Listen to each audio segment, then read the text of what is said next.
My name is Maria Dalton. I'm going to be 27 this year. I've been married for 5 years and have a son named Martin who just turned 4. At first, I worked full-time after getting married, but now I work part-time at the same company. My husband is 30 years old, 3 years older than me.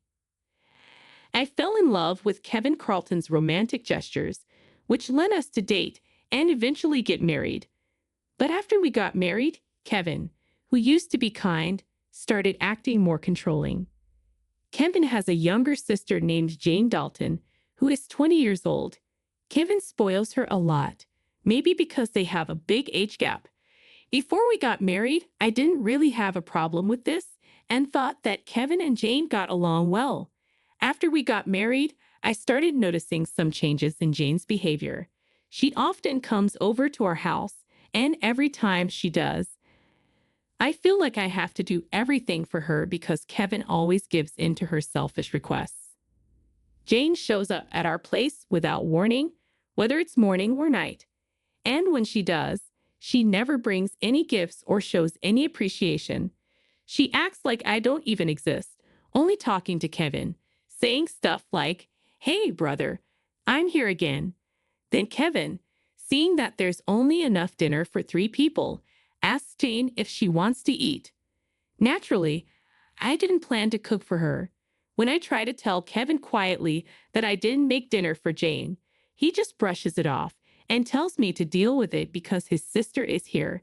So, in the end, I end up giving my portion of dinner to Jane.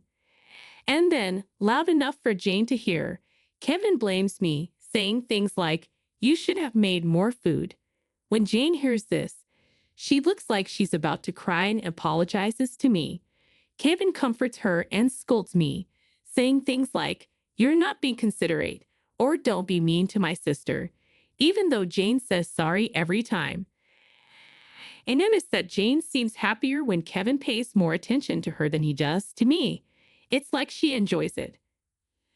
I fixed myself a meal from leftovers in the fridge, thinking I'll eat with Kevin and Jane and our son Martin.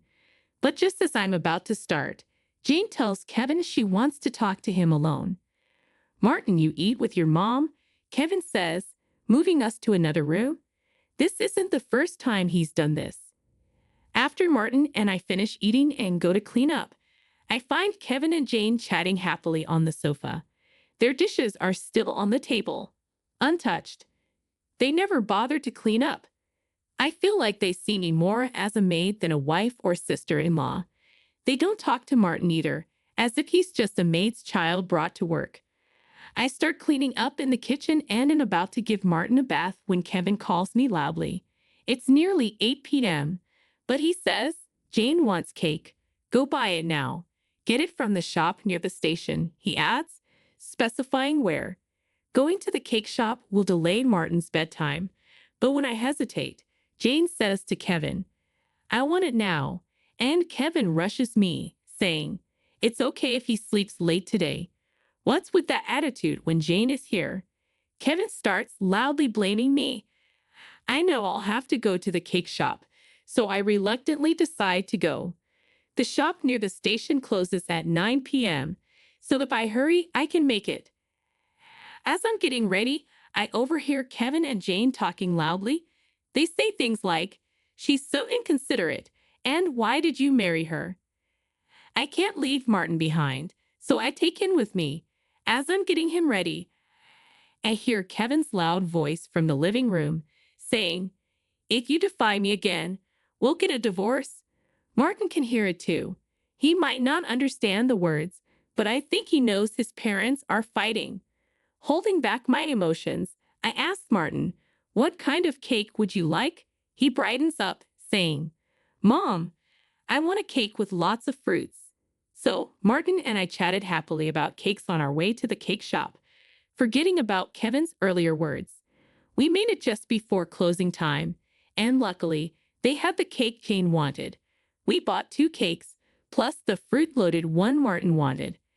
Back home, I served the cakes to Jane and Kevin, then prepared Martin's cake and took it to the dining room. But as soon as I set it down in front of Martin, Jane pointed to it and said she wanted that one instead.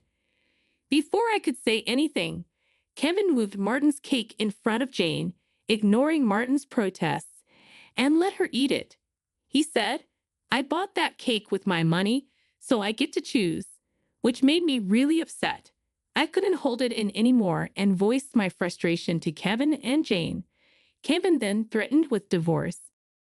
Martin stopped crying but held my hand tightly, looking worried.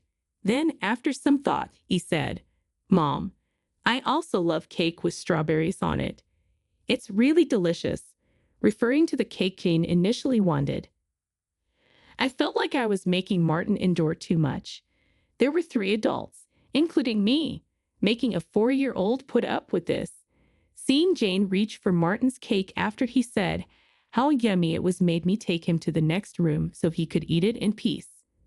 Kevin apologized to Jane, saying sorry for being stingy, and I wanted to argue, but I held back, not wanting Martin to hear about divorce. Watching Martin happily eat his cake was a relief. After finishing, we decided to have a late bath and sleep in Martin's bed. The next morning, Jane had already left. As I was about to wake up Kevin and Martin and prepare breakfast, I heard Martin crying and rushed to him. Shockingly, Martin's piggy bank, given by my father, was broken, and all his saved-up money was gone. He'd always said goodnight to it before sleeping, just like he did last night. At that time, the only people in the living room were Kevin and Jane. Asked Kevin about the piggy bank, and he said indifferently that Jane needed some money, so she took it from there. As I held Martin, crying and shaking, I felt his pain so deeply that I cried with him. It hurt to see Kevin care more about his sister than our son. I felt a mix of anger and sadness. "Why are you making the mornings so tense?" "I feel terrible," Kevin exclaimed. "Don't you think you did something wrong? Martin is crying so much for the first time since our marriage." I expressed my anger towards him. I had always been careful not to argue in front of Martin, but I couldn't stay silent seeing him upset like this. Feeling hurt and shocked by Kevin's sudden actions, I watched as he handed me divorce papers and left the house with a loud bang. Martin, who had never cried over the issues with Kevin and Jane before, must have reached his limit. He had been crying since last night. Unable to bear seeing Martin so upset, I suggested we skip daycare for the day. Martin seemed happy to be with me and eagerly agreed. We spent the day playing together. Martin brought a picture book from the shelf, sat on my lap, and happily remarked that I was the teacher at nursery today, looking like an angel. His little heart must be full of patience. I decided to take the day off work to be with him, despite causing trouble at my workplace. When I explained the situation, they kindly granted me a day off, urging me to play a lot with Martin. In the morning, we went to the park, played games, and had fun on the playground equipment. When we got home and had lunch, Martin seemed tired and fell asleep on my lap, just like when he was a baby. Instead of doing household chores, I decided to cherish this moment and be healed by his peaceful sleeping face and breathing. As I dozed off, I was startled by a noise from the entrance. It wasn't time for Kevin to come home yet, so I became suspicious. Quickly grabbed Martin and hid in the bedroom closet, taking only my bag with valuables. I heard someone enter the house and search for something. It turned out to be Jane's voice. She seemed to be searching for something and made a phone call to Kevin, mentioning searching for something. I wondered if it could be one of my belongings they were looking for. Feeling unsettled by Kevin's behavior and Jane's unexpected intrusion into our home, I quickly packed essentials for Martin and myself. When Martin woke up, suggested we visit Grandpa's place. We headed to the station and took a train to my parents' house, which is conveniently just 2 stations away. Arriving unannounced, my parents welcomed us warmly, sensing something was wrong just by looking at my face. Martin immediately started playing with their pet dog, which helped me relax a bit. I recounted everything that happened with Kevin and Jane, explaining that I felt scared to stay at our house. My mother speculated that Jane might have been looking for my belongings, possibly my cash cards. It reminded me of my situation. I'm still the CEO of a successful online shop for handmade goods, but Kevin doesn't know. He thinks I've stepped down and only receive help from the company. I've kept this from Kevin because he's bad with money and only gives me a small amount for food expenses each month. He once suggested I quit my job and become a full-time housewife, but I refused. Eventually, he agreed to let me work part-time, but made me sign a post-marital property waiver to prevent me from considering divorce. Since Martin was born, I've struggled financially, using my savings for his nursery fees and clothes. I've never asked Kevin for more money beyond our agreed food budget. It seems like Jane and Kevin might be desperate for money, especially if they're searching for my cash cards. I have a separate savings account for Martin where a portion of my salary goes each month. But it's clear they won't find anything because I always carry my valuables with me.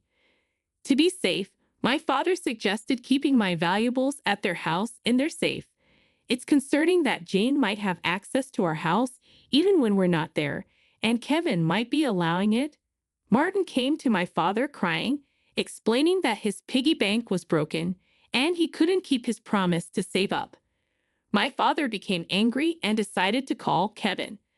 But my mother advised against it, saying we should calmly find out their purpose first to prevent them from making excuses later. We decided to record their conversation to find out their intentions. My parents consulted a lawyer friend, and we returned home. While I was cooking dinner, Kevin came home and immediately asked me about my cash cards. When I questioned him, he gave vague answers. Then he demanded all my part-time money for his sister. When I refused, he became angry and pushed divorce papers toward me, saying hurtful things about Martin and valuing Jane over him. I silently packed, took Martin, and left. Kevin insisted on divorce, but I couldn't go back to a house where my sister-in-law was treated like family while Martin and I were pushed aside.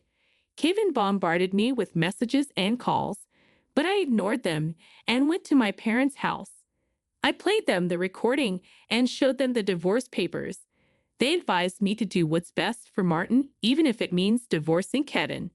But I fear that might hurt Martin too.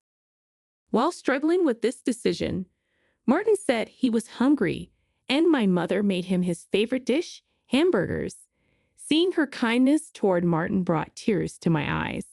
She said she prepared the hamburgers so that Martin and I could visit them anytime. After taking a bite of the hamburger, Martin exclaimed with a big smile, "Grandma's hamburger is so good. I want to eat it every day." He said this to my mother with joy in his eyes. I replied, "That's because this hamburger contains my love for you, Martin," as he took another big bite and offered some to me. Touched by his kindness, tears streamed down my face uncontrollably. My father reassured Martin, "Mommy is crying because she's so happy that you gave her this hamburger. These are happy tears, not sad ones." Martin smiled, understanding. He then said something that made my heart ache. "This hamburger is so delicious. If Jane were here, she would have eaten it." Hearing this, I couldn't hold back my tears and hugged him tightly. Seeing this, my father's eyes turned red. I told Martin, "It's a blessing to be with family, isn't it?" He looked surprised and asked, "Isn't Dad saying that only Jane is family? Is my family just Mom, Grandpa, and Grandma?" My father gently replied, "Yes, that's right." He then asked Martin if he wanted to live with us as a family, to which Martin replied with a laugh, "Of course. We're family." This brought smiles to everyone's faces. Despite considering divorce, this meal filled me with such happiness that I decided to part ways with Kevin and tell Martin about it. Although it was a heavy topic, Martin seemed to understand and happily agreed to live as a family. That night, Martin slept with my father and the dog, bringing comfort with their faint laughter. I lay in bed with my mother, reminiscing about my childhood, feeling at peace. The next day, I turned on my phone to find over 200 calls and messages from Kevin, showing his emotional instability. It exhausted me, so I turned off my phone again. Today, I discussed with a lawyer and formalized my intention to divorce. The lawyer will meet with Kevin tomorrow. Later, the lawyer explained that Jane had accumulated a significant debt from the casino and shopping addiction, and Kevin had acted as her guarantor. When Jane couldn't pay her debts, they decided to use my savings to help. Now, Kevin wants me and Martin back and doesn't want to divorce me. The lawyer said the divorce papers I gave had already been submitted, and when asked if this meant the divorce was accepted, the lawyer confirmed yes, it was. Kevin seemed sad, saying he doesn't want another man to have me. But knowing everything was finalized gave me peace of mind. I expected arguments about child support, but he agreed to pay $340 every month for Martin. Later, Kevin called me. His tone was calm, unlike before. He admitted he thought keeping me financially dependent would stop me from divorcing him. He also confessed to spoiling his sister Jane, thinking it was showing sibling love. He wasn't ignoring Martin, but he felt jealous of him for having my attention. He asked me not to remarry until he settled Jane's debts, but I told him firmly that I didn't love him anymore and wouldn't reconsider. I could hear him crying softly before he said, "Please be happy," and hung up. I talked with my parents about our future and decided to stay with them till Martin grows up. He also transferred to a different nursery. I resumed my role as the company president after explaining everything to my coworkers. Later, I heard that Kevin and Jane told their parents about the divorce and their debts, which led to them being disowned. Their parents were more upset about not seeing their grandson again than the debt. Now, Kevin and Jane live in a small, old apartment, always blaming each other. They brought this upon themselves. Today, I'm happy being with my family.